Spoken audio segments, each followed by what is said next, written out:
DC Lapangan pinjam duit ya, aplikasi pinjam duit itu aplikasi pinjol legal, ancam akan datang ke rumah DC-nya dan akan bawa polisi dan akan membawa masalah ini ke jalur hukum. Nah, apakah benar dan apakah yang harus kita lakukan jika memang hal ini kejadian? Nih buat teman-teman yang mungkin saat ini gagal bayar di aplikasi pinjaman online pinjam duit, nah mungkin ini sama atau mungkin ini sedang kalian hadapi baru-baru ini, mendapatkan ancaman yang sama, DC akan segera ke rumah dan akan bawa polisi dan juga akan masuk ke jalur hukum, serta ya banyaklah resiko-resiko lainnya. Nah, apa yang harus teman-teman lakukan? Oke, pertama-tama di sini teman-teman harus tenang dulu. Harus yakin dulu bahwa resikonya sebenarnya tidak berat. Tanamkan itu di pikiran teman-teman baik-baik agar teman-teman tidak gampang terhasut atau dipengaruhi. Karena ya masalah gagal bayar pinjol itu bukanlah sesuatu yang menakutkan. Pinjam duit menurut saya pribadi sampai sekarang sebenarnya belum ada DC lapangan ya. Kalaupun ada, itu juga harusnya masih belum banyak. Nah, kalau ancamannya DC datang sambil bawa polisi, itu udah pasti nggak benar. Itu udah pasti hoax. Polisi nggak akan ngurusin hal-hal seperti ini.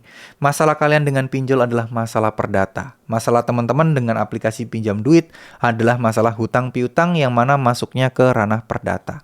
Polisi nggak boleh ikut campur, karena polisi adalah tindak kriminal ya teman-teman ya.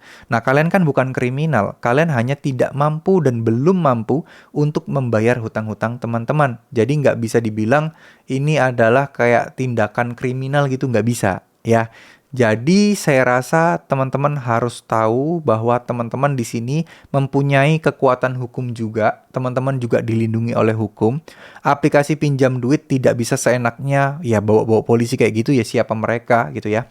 Jadi intinya di sini saya pengen sampaikan ke teman-teman sekalian, ayo tetap semangat, teruslah berusaha ya. Apapun itu, lanjutkan hidup, jalani hidup dengan baik, jangan meratapinya secara berlebihan. Memang ini seakan-akan kita itu gelisah banget, stres banget masalah hutang.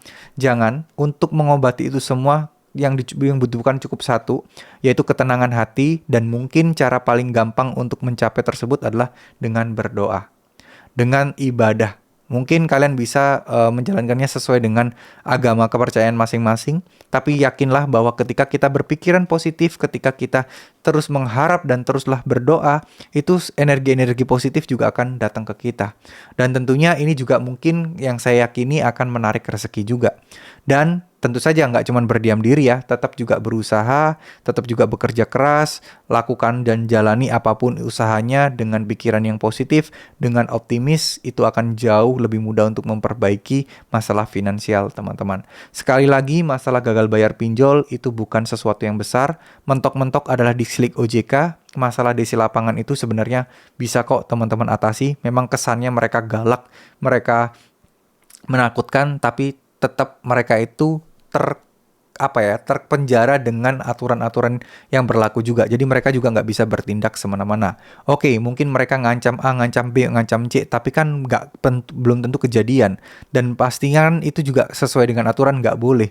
Dan biasanya ketika mereka melakukan ancaman-ancaman seperti itu ya cuman gertakan aja.